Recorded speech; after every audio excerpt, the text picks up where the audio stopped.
আগরতলা আমাদের মাঝে উপস্থিত আছেন ত্রিপুরা সরকারের সম্মানিত সেক্রেটারি হেলথ ডিপার্টমেন্টে, এখানে director health service doctor Tapan Majumdar মহোদয়, professor doctor H P. Sharma, director medical education, doctor Anjan Das, director family welfare and preventive medicine, Shankar Chakraborty, medical superintendent, AGMC and GBP hospital, professor doctor Anup Kumar Saha, principal, AGMC and GBP hospital. Off dais আমার সামনে উপস্থিত আছেন doctor Ashok Sinha, vice chairman রোগী কল্যাণ সমিতির, শ্রী তুষারকান্তি ভট্টাচার্য, যিনি corporator এবং রোগী কল্যাণ সমিতির উনি একজন সদস্য, তাছাড়া শ্রী হিরালাল দেবনাথ RKS এর মেম্বার।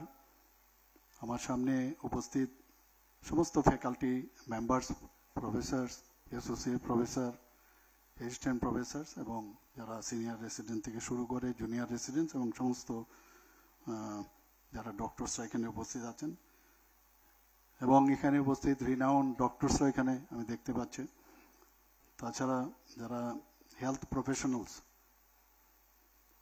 এবং টিচিং এবং নন টিচিং স্টাফ এবং বিশেষ করে যারা স্টুডেন্টস এবং মিডিয়া বন্ধুরা, সবাইকে আজকের এই সুন্দর দিনে উপস্থিত থাকার জন্য হার্দিক অভিনন্দন ও শুভেচ্ছা জানাচ্ছি। আজকে দেখতে দেখতে 20টা বছর পার হয়ে গেল। আজকে আমাদের যে 21তম আগরতলা গভর্নমেন্ট মেডিকেল কলেজের যে ফাউন্ডেশন ডে 1 আগস্ট, এটা আমাদের জন্য সবার জন্য একটা আনন্দের দিন এবং সেই উপলক্ষে আমি বলবো যে এখানে যারা উপস্থিত আছেন এই কলেজের সাথে যুক্ত, যারা আমার স্টেজে আছেন বা অফ স্টেজও যারা আছেন, সবাইকে আমি হার্দিক অভিনন্দন ও শুভেচ্ছা জানাচ্ছি। আমাদের সামনেই দুটি মেডিকেল কলেজ এখানে প্রথম সৃষ্টি হয়েছিল এবং বলতে দ্বিধা নেই যে দুটো মেডিকেল কলেজ স্থাপনের ক্ষেত্রে অনেকের অবদান কিন্তু অনস্বীকার্য, তাদেরকেও আজকে স্মরণ করা উচিত। এবং এই ফাউন্ডেশন ডে আমরা সাকসেসফুলি 20টা বছর যে আমরা পার হলাম এবং 21 বছরে যে আমরা পদার্পণ করলাম, যারা এই অবদানে যাদের কৃতিত্বের পরিচয় দিয়েছে তাদেরকে কিন্তু স্মরণ করার দিন।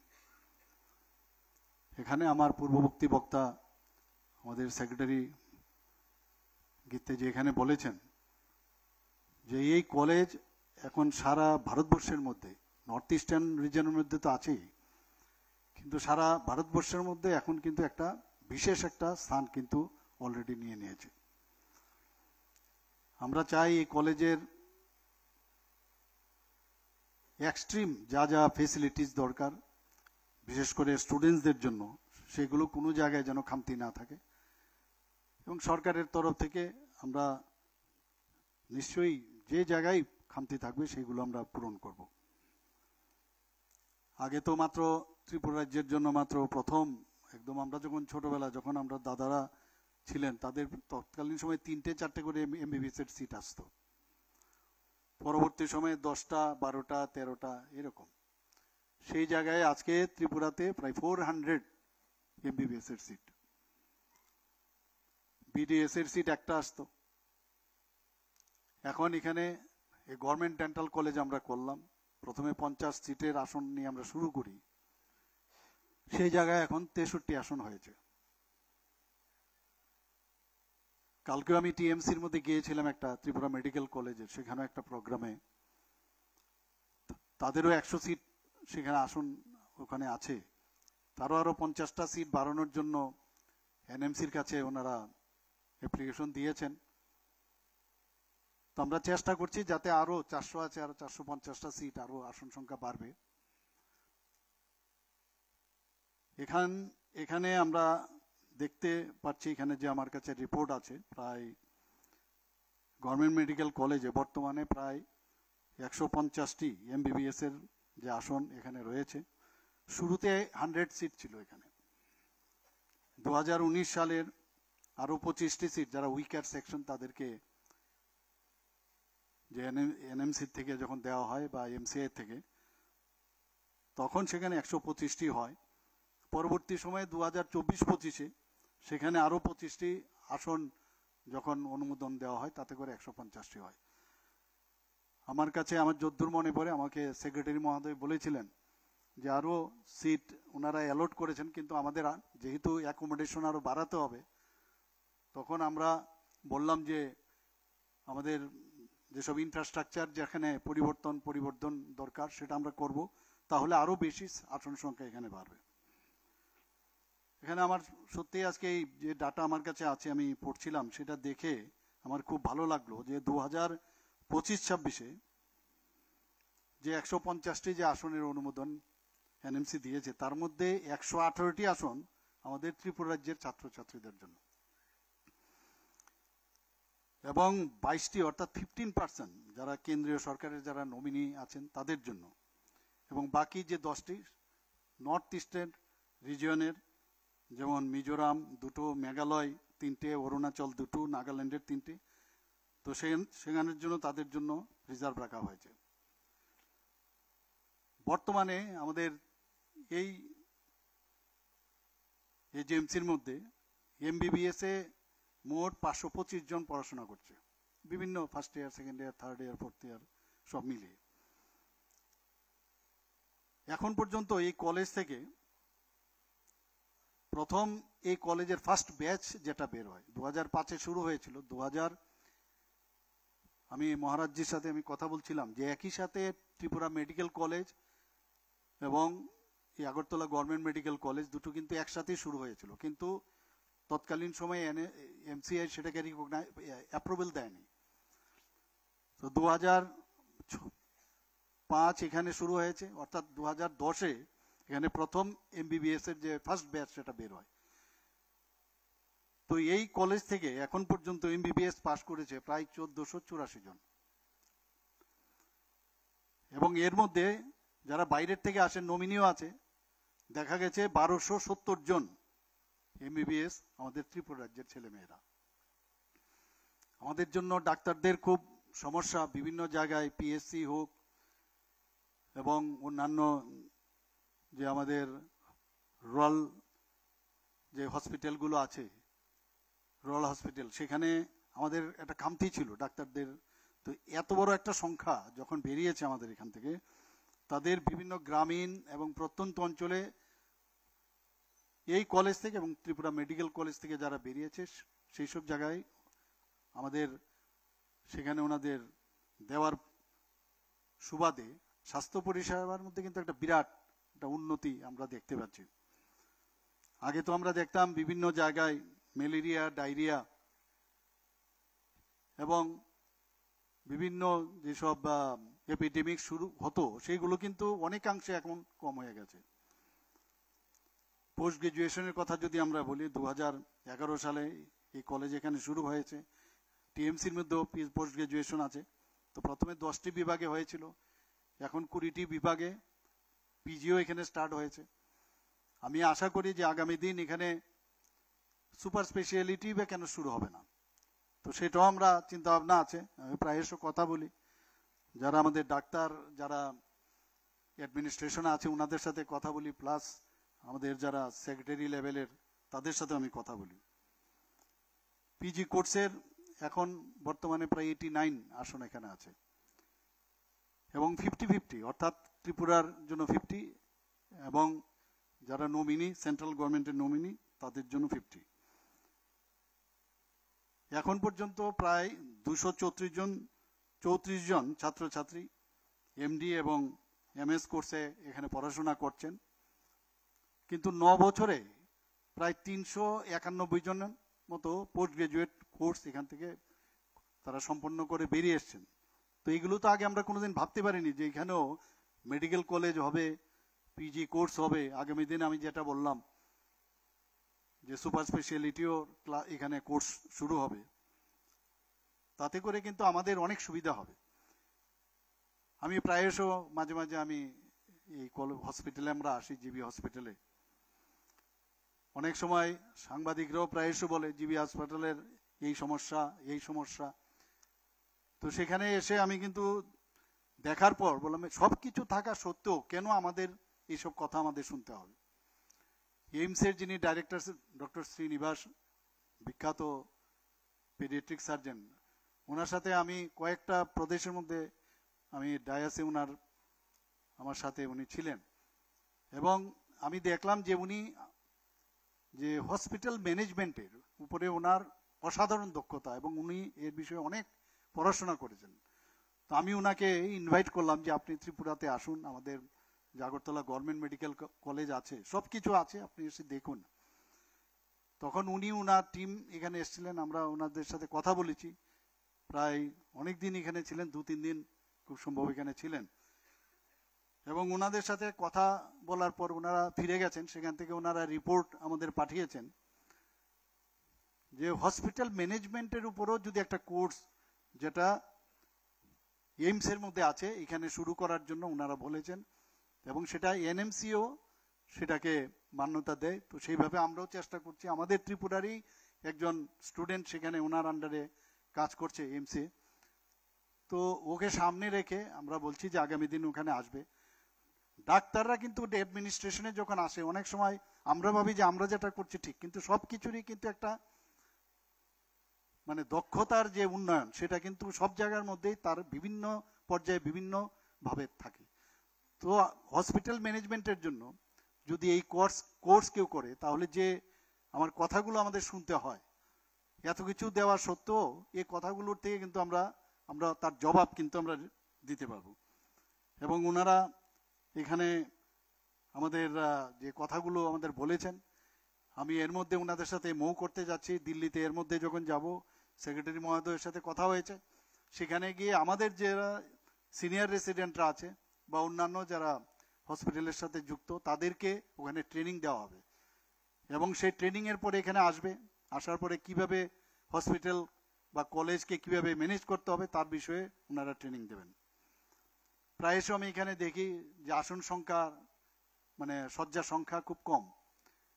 তারপর আমি যখন আধিকারিকদের ডাক্তারবাবুদের সাথে কথা বললাম, ডাবল হয়ে গেল, এর মধ্যে 727 এখানে সংখ্যা ছিল আসন সংখ্যা, সেই জায়গায় এখন 1413 করা হয়েছে। আরো 100টা আসন যাতে শয্যা রোগীদের জন্য করা হয়, তার জন্য চেষ্টা চলছে। আমাকে আপনাদের যিনি মেডিকেল সুপারিনটেন্ডেন্ট, উনি আমাকে বলেছেন যে তারও ব্যবস্থা ওনারা করছেন। আমরা আগামী দিনে, আপনারা সবাই জানেন যে কিডনি ট্রান্সপ্লান্ট এখানে রেনাল যে ট্রিটমেন্টের জন্য বহু পেশেন্ট আমাদের কাছে আসতো, বাইরে নিজেদের ফ্যামিলির জায়গা জমি বন্ধক দিয়ে সোনাদানা বিক্রি করে বাইরে যেতে হতো। প্রায় 35 থেকে 40 লক্ষ টাকা একটা পেশেন্টের কিডনি ট্রান্সপ্লান্টের খরচা হয়। আমরা এখানে শুরু করলাম সিজা হসপিটালের যারা, ওনাদের সাথে কথা বলার পরে এখানে এখন পর্যন্ত 3টে আমরা কিন্তু কিডনি ট্রান্সপ্লান্ট করলাম। আমাদের মনোবল কিন্তু আর একটু বাড়লো যে কিডনি ট্রান্সপ্লান্ট আমরা সাকসেসফুলি যেহেতু করতে পারছি, তো লিভার ট্রান্সপ্লান্ট কেন করব না। মোহন ফাউন্ডেশনের সাথে কথা বললাম, ওনাদেরকে আমরা ডাকলাম, ওনাদের সাথে আমাদের মোহ হয়েছে, এবং আগামী দিন liver transplant, even heart transplant করার জন্য আমরা চিন্তা ভাবনা করছি। এবং এই যে এইমস এর সাথে এই বিষয়ে কথা হয়েছে, আপনারা এর মধ্যে নিশ্চয়ই দেখেছেন যে হিউম্যান টাচ যদি না থাকে কোনো সরকারের, তাহলে কিন্তু মানুষের জন্য কিছু করা সম্ভব নয়। কিছুদিন আগে আমরা এখানে RKS রোগী কল্যাণ সমিতি এবং AGMC এবং রোটারি ক্লাব, ওদের সাথে আমরা যুক্ত হয়ে একটা, যারা হসপিটালে রোগীদের নিয়ে আসেন, তাদের যে মানে পেশেন্ট পার্টি, তাদের জন্য 10 টাকার বিনিময়ে তাদের দুপুরের খাবারের ব্যবস্থা আমরা করেছি। আমি নিজে এসেছিলাম, সেখানে তার উদ্বোধন আমরা করলাম। 2025-26 এটাকে কেন্দ্র করে আমি 2025-26 আমি আমাদের ফিনান্স মিনিস্টারকে বললাম যে বাইরের থেকে দূর দূরান্ত থেকে অনেক পেশেন্ট আসে, পেশেন্ট পার্টির থাকার অসুবিধা হয়, ভারত মাতা ক্যান্টিন এবং নাইট শেল্টার স্থাপনের আমাদের বাজেটের মধ্যে সংস্থান রাখা হয়েছে। সেখানে রাত্রিতে থাকতে পারবে এবং খুব কম পয়সায় খাওয়ার ব্যবস্থা আমরা করেছি। আমরা ডেন্টাল কলেজে আমরা অত্যন্ত খুশির বিষয় যে ডেন্টাল কলেজ এখন যেভাবে তার ইনফ্রাস্ট্রাকচার আমরা এখানে শুরু করেছি, দেখা গেছে নর্থ ইস্টার্ন জোনের মধ্যে it is suppose two B the best dental college so far infrastructure matter is concern. 3rd ইয়ার এখন চলছে, এবার ভর্তি হচ্ছে, আগামী দিনে 4th ইয়ার হবে। তো সেদিন আমি দেখলাম একটা মেডিকেল কলেজে, প্রাইভেট মেডিকেল কলেজ, তারা বলছে তারা খালি শুরু করেছে, আপনাদের অবগতির জন্য জানাচ্ছি, একটা ফাইল এসছে, ওরা পিজি শুরু করে দেবে। আমি বললাম পিজি কি করে শুরু করবে, একটা ব্যাচে বেরোয় না। আমাদের ডাক্তারদের বা আমাদের যে একটা মানে মানে আমরা যেটা বুঝি আর কি, যে কমসে কম এমবিবিএস এর ফার্স্ট ব্যাচ বেরোলে তারপর পিজি স্টার্ট হবে। তা আমি ফেরত দিয়ে দিলাম। তারপর ফাইল আবার ব্যাক হয়ে আসলো এবং সেখানে দেখা গেল এনএমসি বলছে you can kick start, no problem for PG also. তো সেখানে আমাদের কিন্তু এরকম 2010-এ ফার্স্ট ব্যাচ বেরোলো, 2011 থেকে পিজি হয়েছে, আরম্ভ হয়েছে এখানে। তো আমি বলবো যে ডেন্টাল কলেজও আমি বলছিলাম যদি এনএমসিতে হয় তো ডিসিআইও যদি আপনারা আপিল করুন, সেখানেও যাতে পোস্ট গ্রাজুয়েশন এমডিএস যাতে করা যায়। 9টা সাবজেক্ট আছে। এখন কলেজ করলেই হবে না, আগের থেকেই একটা দূরদৃষ্টিতা থাকতে হবে যে স্টুডেন্টরা কোথায় থাকবে। আমি এখন আজকে 50 সিট বা 63 সিটের জন্য যদি আমি হোস্টেল বানাই, আমার চিন্তা করতে হবে যে আগামী দিন এটা 100 থেকে 150 স্টুডেন্টস হবে, পোস্ট গ্রাজুয়েশন হবে, ওদের থাকার ব্যবস্থা। তো তার জন্য আমি অলরেডি জমি আমাদের কলেজের, ডেন্টাল কলেজের পাশেই আমি সেটাকে আমরা দিলাম। রেভিনিউ তো আমার ডিপার্টমেন্ট আছে, সেখান থেকে দিলাম, আমাদের অন্য ডিপার্টমেন্ট থেকেও সেটা দিলাম। এবং মেয়েরা কোথায় থাকবে তার ব্যবস্থা করলাম, ছেলেরা কোথায় থাকবে তার ব্যবস্থা করলাম, এবং কোথায় কোন জায়গায় তাদের মানে টুইন শেয়ারিং হবে, কি 4 জনে থাকবে ইত্যাদি, এইসব বিষয়ে যতক্ষণ ধরে আগের থেকে তার দূরদৃষ্টিতা না থাকবে, সম্ভব হয়, অসুবিধা হয়, আবার ভাঙো, আবার নতুন করে জায়গা করো। তো এইভাবে করে আমরা সেটাকে তৈরি করছি। তদ্রূপ আমরা এই আগরতলা গভর্নমেন্ট মেডিকেল কলেজও আমরা চেষ্টা করছি, যেভাবে আমরা ডোনার মিনিস্ট্রি থেকে প্রচুর টাকা পয়সা আমরা পাচ্ছি। এখানে অলরেডি এমসিএইচ, এখানে মাদার অ্যান্ড চাইল্ড একটা হসপিটাল হচ্ছে এখানে, তাতে করে প্রায় 198 করোড়ের মতো আমরা ডোনার মিনিস্ট্রি থেকে পেয়েছি। কাজ শুরু হয়ে গেছে, আমাকে সেক্রেটারি মহোদয় বলেছেন। এখানে সুপার স্পেশালিটি, আমরা আগে সুপার স্পেশালিটি ব্লক হবে, এখন তো পেশেন্টরা সুপার স্পেশালিস্ট ছাড়া এখন দেখেন না। আগে তো এলএমএফ যে শুরু ছিল, আগে এলএমএফ এলএমপি, তাদেরকে দেখে মানুষ খুশি থাকতো। তারপরে আসলো এমবি ডাক্তার, এমবি ছাড়া হবে না। এমবির পরে আসলো কি যে না এমবিবিএস হতে হবে। এমবিবিএস এর পরে বললো না এখন এমএস মানে যদি এমডি না থাকে হবে না, এখন সুপার স্পেশালিটি। আমি জানি না আগামী দিন কোন জায়গায় যাবে। তো ওই জায়গার মধ্যে এখন আমরা চলছি। এখন মানে এআই এর দিন, আর্টিফিশিয়াল ইন্টেলিজেন্সের অবস্থা এখন চলছে। কোথায় এখানে যারা স্টুডেন্টরা আছে, আমি একটা দিল্লিতে আমার একটা এর বিষয়ে আমার এই সাবজেক্টের উপর এআই অ্যালং উইথ 5G তারপর আমার লেকচার দিতে হয়েছিল।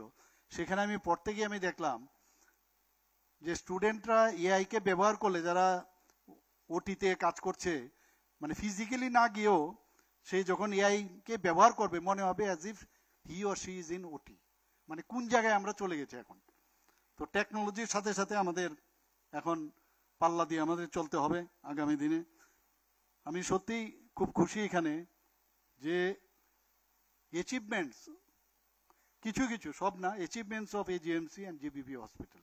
হয়তো এখানে অনেকে জানেন অলরেডি 3 সাকসেসফুল রেনার ট্রান্সপ্লান্টেশন, সেটা তো আমি একটু আগে বললাম। First time endoscopic intervention, polypectomy and hemoclipping by the gastroenterology department. কথায় কথায় যেটা গীতেজি বলার চেষ্টা করেছেন, কথায় কথায় মানুষ বাইরে যাওয়ার যে প্রবণতা, আমরা নিজেদের ঢোল কিন্তু মাঝে মাঝে নিজেদের পেটাতে হবে যে আমাদের এখানে এই কাজগুলো হয়।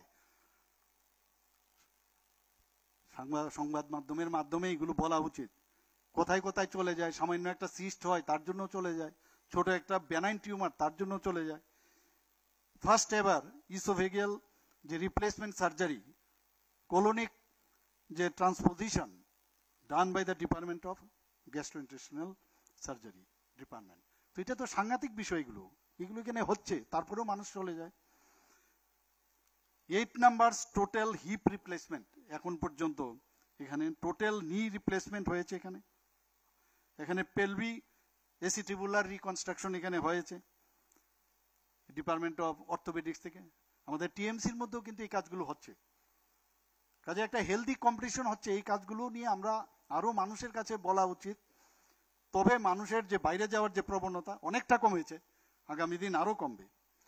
Department of cardiology transcatheter device closure of PDA in a 22-year-old female in June 2025 আমাদের এখানে হয়েছে এগুলো, অথচ আমরাই জানি না। আমি যখন বিধানসভায় যাই, স্বাস্থ্য পরিষেবা শেষ, আইন শৃঙ্খলা শেষ, খালি এইসবই বলতে থাকে। আমি ওদেরকে বলেছি যে আইন শৃঙ্খলা তো এই জিবি হাসপাতালে আমরা দেখেছি 30-35 বছরের সময়, দেখতাম হসপিটালে পেশেন্টের উপরে পর্যন্ত দা দিয়ে মারতে এসছে। এসব ঘটনা এগুলো আমাদের মনে আছে। এখন কোথায় আইন শৃঙ্খলা, কোথায় এই ধরনের তো নেই এখন এই অবস্থা। স্বাস্থ্যের কথা তো আমি এটা বললাম যে আমরা সব জায়গার মধ্যে কিভাবে স্বাস্থ্যকে আমরা স্বাস্থ্য পরিষেবা কিভাবে শক্তিশালী করা যায়। হিউজ ব্রেইন এনিউরিজমস এখানে successfully treated by the coiling method. এগুলো তো মানে অস্বাভাবিক জিনিস যেগুলো আমাদের এই এজেএমসিতে হচ্ছে। আমি জানি না, প্রতি বছরই তো আমি আসছি, এখন সামনের বছর আসলে হয়তো আরো অ্যাড হয়ে যাবে, আরো নতুন নতুন। এগুলো তো মোটা মোটা জিনিসগুলো, আরো কত কিছু যে হচ্ছে এখানে।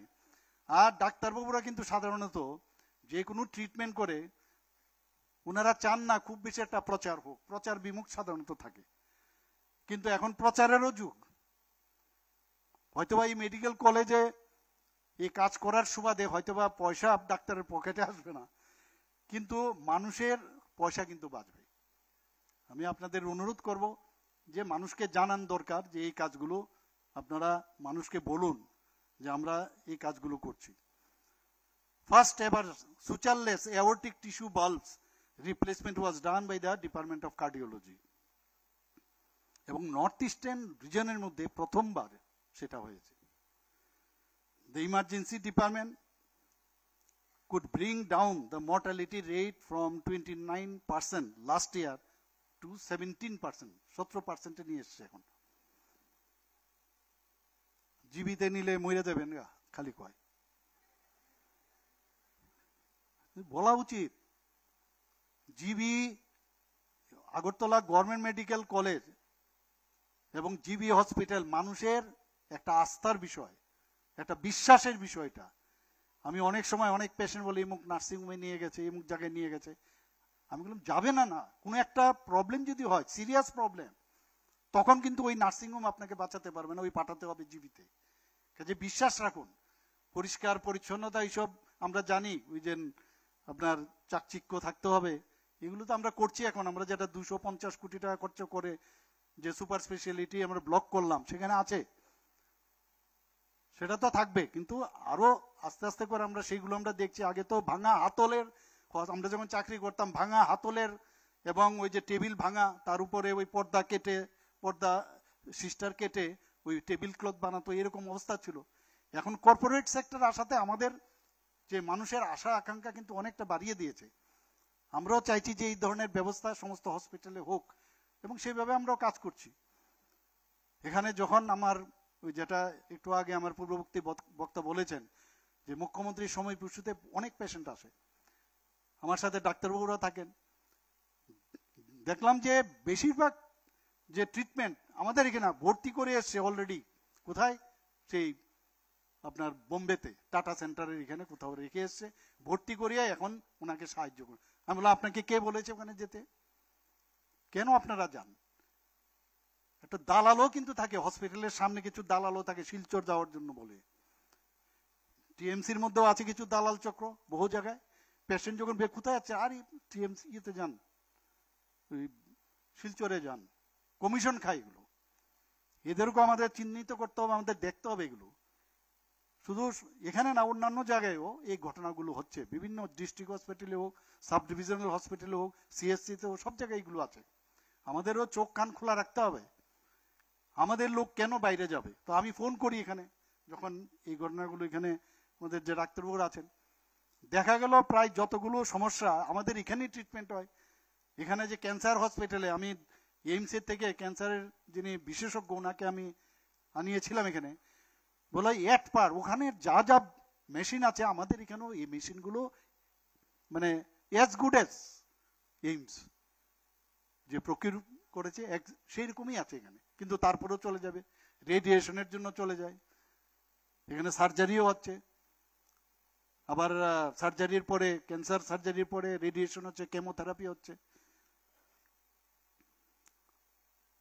A very low weight baby of only 670 gram could survive by the team of the pediatric department of AGMC.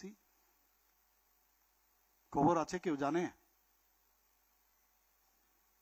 One very young child whose respiratory tract was blocked due to an accidental ingestion of an electric wire, but could save through an advanced bronchoscopy procedure under the ENT surgeon এই হাসপাতালে। আমাদের কাছে সব কিছু আছে, তারপরও আমরা এই বিষয়গুলো নিয়ে মানুষের কাছে আমরা যেতে পারি না। আমার মনে হয় আজকের দিনে, এই সুন্দর দিনে আমি বলবো যে 21তম যে ফাউন্ডেশন ডে, যে ফাউন্ডেশন আস্তে আস্তে করে ফাউন্ডেশন স্ট্রং থাকাতে কিন্তু তার উপর আমাদের যে বিল্ডিং আরো উপরের দিকে যাবে, সেখানে কিন্তু তবেই হবে যদি আমাদের আরো বেশি সেদিকে নজর দেই। আমাদের পড়াশোনাই হোক এবং দক্ষতা বিকাশ ইজ ভেরি ইম্পর্টেন্ট। কেউ সুপার স্পেশালিটিতে করলো, কেউ পিজি করে আসলো, এর অর্থ না যে সে দক্ষ হয়ে গেছে। এক্সপিরিয়েন্সের কোনো কিন্তু কিনতে পাওয়া যায় না। এক্সপিরিয়েন্স আর প্রপার গাইডেন্স। মাননীয় প্রধানমন্ত্রীজি এক জায়গায় বলেছেন, যখন উনি 2014-তে প্রধানমন্ত্রীজির দায়িত্ব পেলেন, উনি দেখলেন যে সব জায়গায় চাকরি বাকরি সবই আছে, 32% দক্ষ লোক, মানে 100-এর মধ্যে 32%। বলে এই 32% নিয়ে আমি যে ভারতকে এগিয়ে নিয়ে যাব, কি করে ভারত বিকাশের কথা বলছেন, সেটা কি করে সম্ভব? তারপরে এখন যেটা আসছে প্রায় 52 থেকে 53-4% হয়েছে। কাজে ডাক্তারদেরও কিন্তু তার যে ট্রেনিং, দক্ষতা যে যে জায়গায় থাকুক, তার ট্রেনিং ইজ মাস্ট। আমি এর জন্য যখন এই কথা আসে, যদি আমি বললাম যে ইনফ্রাস্ট্রাকচার নেই, বলুন আমরা ব্যবস্থা করব। আরো যদি তার ট্রেনিং এর দরকার পাঠাবো, আবার কোনো সমস্যা নেই। এবং ভালো ভালো সার্জনদের সাথে একটা টাইম নিয়ে যদি ওখানে ট্রেনিং নেয়, তাহলে নিশ্চয়ই আরো বেশি আমাদের যে ডাক্তারবাবুরা আরো বেশি টেকনিক্যালি নো হাও হবে। ত্রিপুরাতে এখন আমাদের রিজিওনাল ফার্মেসি ইনস্টিটিউট আছে, আমাদের পিএসসি নার্সিং কলেজ আছে, সরকারি ও বেসরকারি স্তরে নার্সিং এবং প্যারামেডিক্যাল ইনস্টিটিউট আছে, যেটা আমরা বলছি যে হেলথ হাব যে করব আমরা, সেটা কিন্তু সেই দিশায় কিন্তু আমরা কাজ করছি। শুধু তাই নয়, আমরা এখন যে ডিস্ট্রিক্ট হসপিটালগুলোকে, সেইগুলোকেও যাতে, এখানে ডক্টর অশোক সিনহা আছেন, ওনার সাথে আমার আগে কথা হয়েছিল, উনিও কিন্তু এই বিষয়টা নিয়ে আমাকে বলেছিলেন যে ডিস্ট্রিক্ট হসপিটালগুলোকে যদি আমরা স্ট্রেংথেনিং করতে পারি, তাহলে ডিস্ট্রিক্ট হসপিটাল, তাহলে ওখান থেকে রেফার এখানে হবে না। আজকে আমরা প্রায় অলমোস্ট সব ডিস্ট্রিক্ট হসপিটালে আমরা যা যা ইনফ্রাস্ট্রাকচার দরকার, ট্রমা সেন্টার আমরা অলমোস্ট সব ডিস্ট্রিক্ট হসপিটাল আমরা করেছি, কার্ডিয়াক কেয়ার সেন্টার আমরা করেছি অনেক জায়গায়। যে কয়েকটা ডিস্ট্রিক্টে বাকি আছে সেগুলো আমরা এর মধ্যেই আমরা কমপ্লিশনের পথে। আমরা সেই কাজগুলো করছি, শুধু আগরতলাতেই না, যেখানে যেটা আমি বলেছি মহকুমা হাসপাতালগুলো তো, জেলা হাসপাতালগুলো তো করবই। এখানে দেখা গেছে যে এই যে চাইল্ড যে ডেথ, সে চাইল্ড ডেথও আমরা দেখছি ন্যাশনাল লেভেল থেকে কিন্তু অনেক কম আমরা এখন ত্রিপুরাতে। এখানে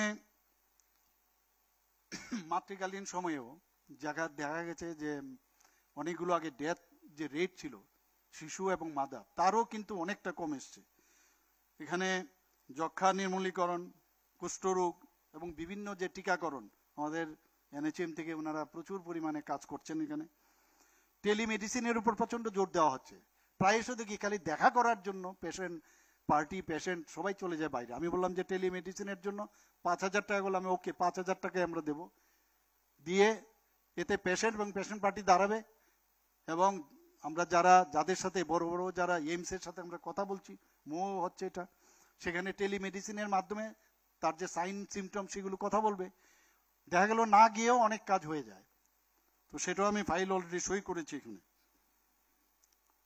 এখানের সবচেয়ে বড় একটা যে সমস্যা এখানে যে ড্রাগ এডিকশন, আমরা গভর্নমেন্টের যে এজেন্সি আছে, পুলিশই হোক বা অন্যান্য এজেন্সি, আমরা তো চেষ্টা করছি প্রায় 2023 সালে থেকে 2014 পর্যন্ত আমাদের প্রায় 106%, মানে আমরা যে সিজার, যে ড্রাগস সিজারের ক্ষেত্রে আমরা 106% বৃদ্ধি পেয়েছে, আর ডিস্ট্রাকশনের ক্ষেত্রে 132% বৃদ্ধি পেয়েছে।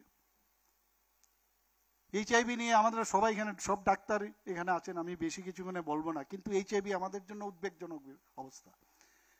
এই ড্রাগসের সাথে সাথে যারা, এইচআইভি তো অনেক কারণে হতে পারে, কিন্তু যারা এই ইনজেক্টেবল যে ড্রাগ যারা নেয়, তাদের জন্য এখানে দেখা গেছে যে স্ট্যাটিস্টিক্স আমার কাছে আছে, একটা বিরাট পার্সেন্টেজ কিন্তু এইচআইভি ইনফেক্টেড হচ্ছে ত্রিপুরাতে।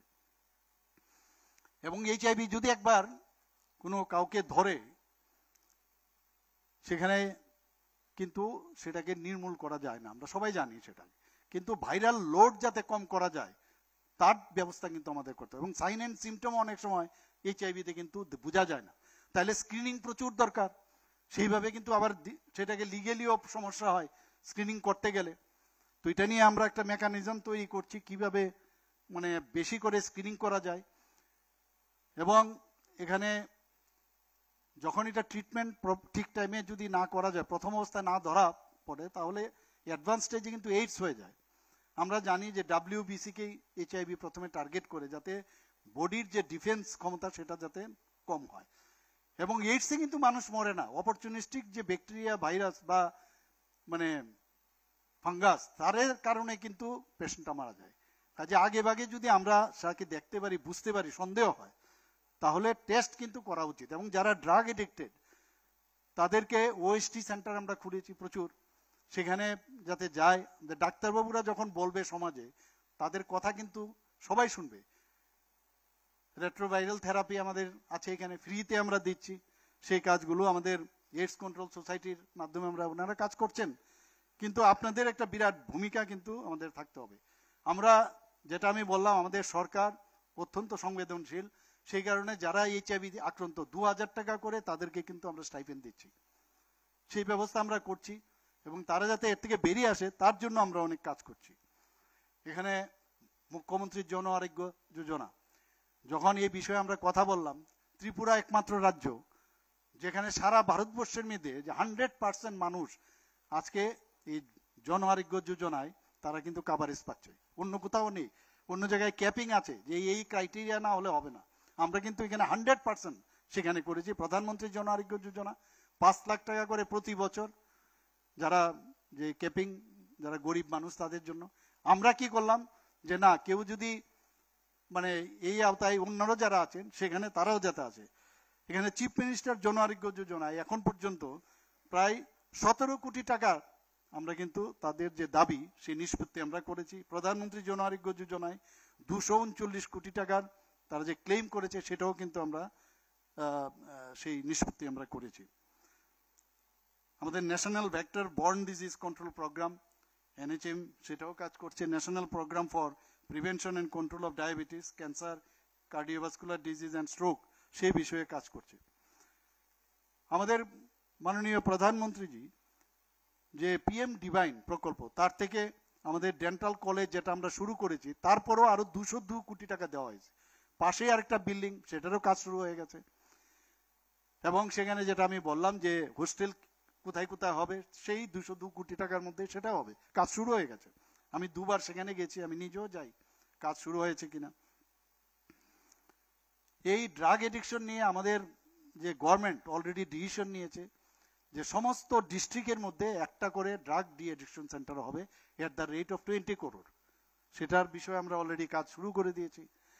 আর এই ডোনার মিনিস্ট্রি আমাদেরকে 121 কোটি 90 লক্ষ টাকা দিয়েছে, যেটা বিশ্রামগঞ্জে আমি তার ভূমি পূজনও করে এসেছি এখানে। সেই নেশামুক্তি, আধুনিক নেশামুক্তি কেন্দ্র সেখানে হবে।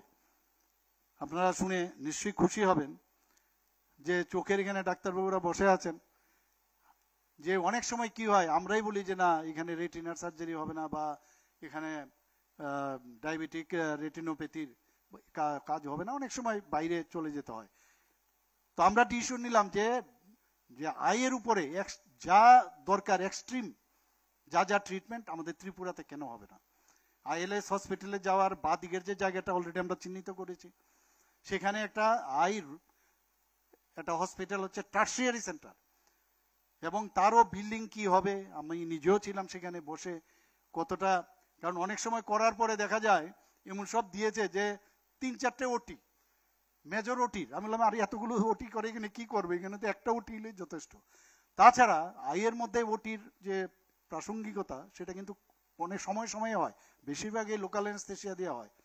তা আমি এগুলো কাট করলাম, আমার একটা ডাক্তারি হওয়ার সুবাদে এই সুবিধাগুলো হয়েছে আমি বলতে পারি। সেইগুলো আমি বললাম যে আর এটাকে অ্যাটাচ করে দিন আমাদের আগরতলা গভর্নমেন্ট মেডিকেল কলেজের সাথে, কাছেই আছে। তো ওইটা যদি অ্যাটাচ হয় তো ওইখান থেকে যখন মানে এখানে তো জেনারেলি যে অ্যানেস্থেসিওলজিস্টরা আছেন তারা এখানে থাকবেনই, যখন ওখান থেকে রিকুইজিশন দেবে তারা ওখানে টিম চলে যাবে সেখানে। তো সেইভাবে আমরা কিন্তু সেটাকে আমরা ঠিক করেছি ওখানেই হবে, এবং সেটা হলে আমাদের চোখের জন্য বাইরে যেতে হবে না, সেই কাজটা আমরা করছি। অলরেডি 100 বেডের ব্যবস্থা আমরা করছি আপাতত, হয়তোবা সেটাকে এডিশন অল্টারেশন হতেও পারে। এবং আমাদের এই বাজেটের মধ্যে কিন্তু সেটা এইরকম না হঠাৎ করে ফেলেছি, আমাদের এবার 2025-26 যে বাজেট সেই বাজেটের মধ্যে সেটা রাখা হয়েছে। সিটিবিএস এখানে যে কার্ডিওথোরাসিক অ্যান্ড ভাস্কুলার সার্জারি সেই বিভাগ আপনারা সবাই জানেন ভালো ভালো কাজ করছে এখানে।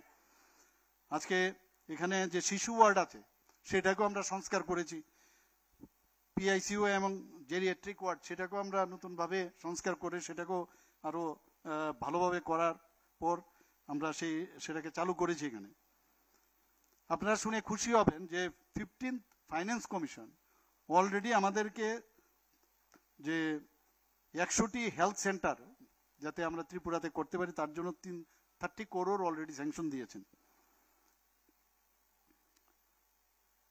তাছাড়া পঞ্চদশ অর্থ কমিশন স্বাস্থ্য পরিষেবা উন্নয়নে আরও 450 কোটি টাকার অনুমোদন দিয়েছে। এবং এই যে মণিপুরের যে সিজা হাসপাতাল, ওনারা আমাদের কাছে অলরেডি অ্যাপ্লিকেশন দিয়েছে, ওনাদেরকে আমরা জমি দিয়েছি, সুপার স্পেশালিটি থেকে আরম্ভ করে ওরা সব এখানে করবে। এবং বাইরের থেকে এখানে এত ত্রিপুরাতে এখন যে অবস্থা আছে, এখানে সার্বিক পরিস্থিতি দেখে প্রচুর মানুষ এখন স্বাস্থ্যক্ষেত্রে তারা বিনিয়োগ করতে চাইছে। তো এখানে আগামী দিন আমরা যেটা বলছি যে ত্রিপুরার মানুষ যাতে বাইরে যেতে না হয় সেই ব্যবস্থা আমরা করছি। এবং আজকের এই যে আগরতলা গভর্নমেন্ট মেডিকেল কলেজের যে প্রতিষ্ঠাতা দিবস, সেই দিবস উপলক্ষে আমি আশা করি যে আগামী দিন আরও ভালো থেকে ভালো হবে, সেই দিকে আপনারা সবাই নজর দেবেন। এবং সবাইকে আবার হার্দিক অভিনন্দন শুভেচ্ছা জানিয়ে আমার কথা বলা শেষ করছি। নমস্কার, জয় Hind.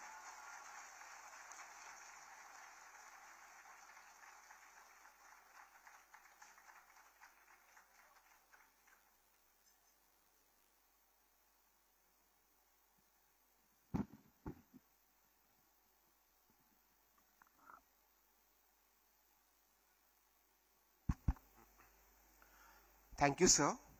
We are happy to share that a thrilling friendly football match was held on 31st August between faculties and students of AGMC. The game was filled with energy, excitement, and some nail-biting moments, as both teams showed their skill, spirit, and sportsmanship.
Thank you, sir. I request Shri Kiran Gitte, Secretary Health and Family Welfare Department, Government of Tripura, to give away the trophy to the students' team. I request the players of the students' team to the stage.